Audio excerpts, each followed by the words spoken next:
Hi guys, today we are going to be making this. I've done a few different versions of it. Um, it works with both circles, shapes, and you can even use it on text as well. And you can change the colors out and do what I've done here, where it's turned into a transportation hub. So let's get into it. First thing we'll need to do is go over to our media pool over here, right click and say New Fusion Composition. We'll just call it Indent and we'll hit create, and then we'll drag that into our composition. By right clicking on it, you can change the duration. So we're going to change clip duration to 15 seconds like that. Hover over it, right click, and go open in the Fusion page. So here we are inside of Fusion. The first thing I'm going to do is drag in a background node. I'm going to connect that across like so. I'm going to click on the background node, come over to the right hand side and change it from solid color to 4-corner gradient. Click on the top left, choose the color that you like, something like that. I'm going to choose that color there. Then I'm going to come down to the HTML, double click and hit copy. And then I'm going to paste it down to the next one, which is our top right. That needs to be brighter, so I'm going to do that. I'm going to copy it to our left, like so, and then copy it to our bottom right. Oh, didn't do it that time. Control V, there we are.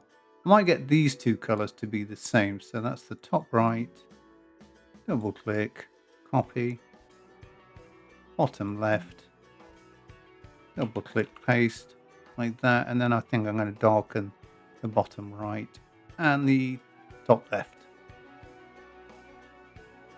So we kind of get a metal sheen going through the scene. Right, now we need to add a matte control. So clicking on the background, come up to the toolbar and hit matte control like that. We're then going to add a shape. So we're going to add clicking on the matte control, we're going to hit ellipse. And the ellipse has come in as a mask, which is the standard for Fusion. We don't actually want that. We want it to come in as a foreground. So the way you do that, click on that, hold the Alt key, drag it over the matte control, and then select foreground from that list. Now you'll notice it's not done anything up here, and the reason for that is we need to click on the matte control, come over to the right and change it from combine to combine alpha like so. We now need to go down to post multiply like that and invert mask. Oh, wrong invert, that one. There we are. Clicking on the ellipse, we don't want a solid like that. We actually want it to be a bit of a donut, and the way you do that is by click off that solid and then increase the border width, and you get that. Now what we can do is bring that across here and bring it down to this corner like so. We can copy that one, Control V to paste it and connect it across like so. And we can take that one and move it up to this corner. We now need to add a shadow. So the way you do that is you click on the matte control, shift space bar, and we're looking for shadow. It's actually this shadow here. We could use a drop shadow, but I like to use this shadow because you get a bit more control, and I'll show you what I mean by that. So if I move this around, you can see our shadow underneath. So I'm going to go to about there. I'm going to drag this up, and we're going to come across to the right hand side, and we're going to increase our softness and take down our alpha a bit. We're now going to add another shadow, so click on that shadow, shift space bar, should automatically be there, and add that as well. We want to put a shadow the other side, so I'm going to drag this something like that, come across to the right hand side, increase the softness and take down the alpha. Right, next what we need to do is we need to add a duplicate node. So clicking on that shadow, shift space bar, duplicate. And it should be that one there, I believe. Now on my system, there is a fault. I have to manually copy it in from the effects panel just here. It's not connected, so I need to make sure it's connected like so. Now what I'm going to do is come up to the top right hand corner here. Where it says copies, I'm going to change that to 5 like so. And look at that, you can already start to see the depth. We're going to change the size down to 0.97. And the first thing you'll see is it immediately shrinks the image back. So let's bring that back. So we're going to go here and clicking on this duplicate here, we're going to add a transform. On the transform, we're going to increase the size so it comes back to where it should be.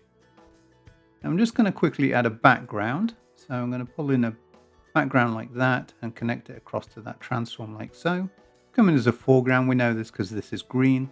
So let's go here and hit right click and hit swap inputs. We're going to change that color to white. And we can now see we've got a more definition on those shadows. Let's just see if we can control those a little bit. Same thing on the other one, just so that we know that we've got a nice look. There we are. Now what we can do is come to this background node and change it from a solid. Actually, no, we'll keep it as a solid and we'll just give it a color very similar to the background. So just grab this and just go over like that.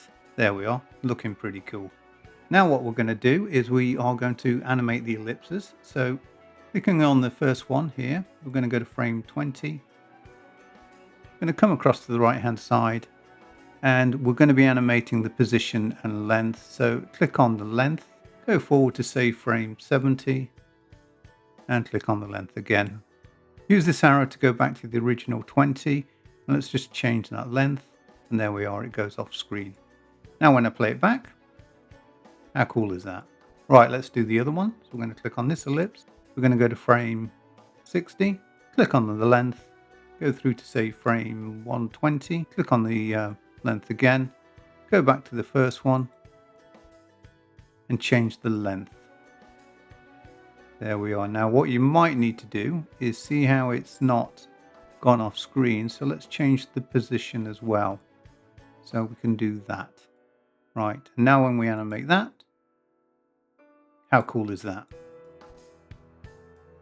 But we can make it better, my friends. We can make it a lot better. Let me show you how.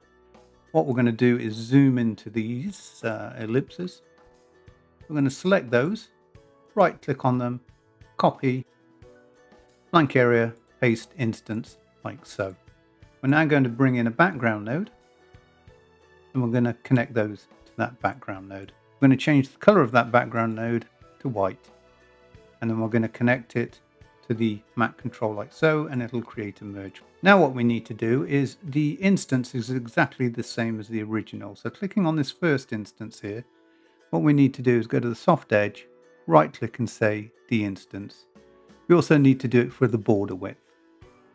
Now when I decrease the border width, you can see it's created this. If I increase the soft edge and play around with it, we kind of get a metallic look like so. Let's do the same for the other one. So soft edge, right click, the instance, border width, right click, the instance, and let's just change that down and increase the soft edge.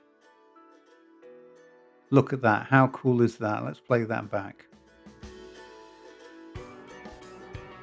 As I showed you at the intro, it's very easy to do this with paths, with text, with logos even. It's totally up to you. The trick is to play with the colors, play with the shadows, and you'll eventually get the look you're after. I hope you enjoyed this tutorial. I really like making them. Do me a favor, go down, hit that subscribe button and give me a like as well. Also, if you have any comments or questions, please leave them below. I do read them. And if you have any ideas for tutorials that you want me to do, also leave them there and I'll get back to you. Thanks for tuning in and I'll see you in the next one.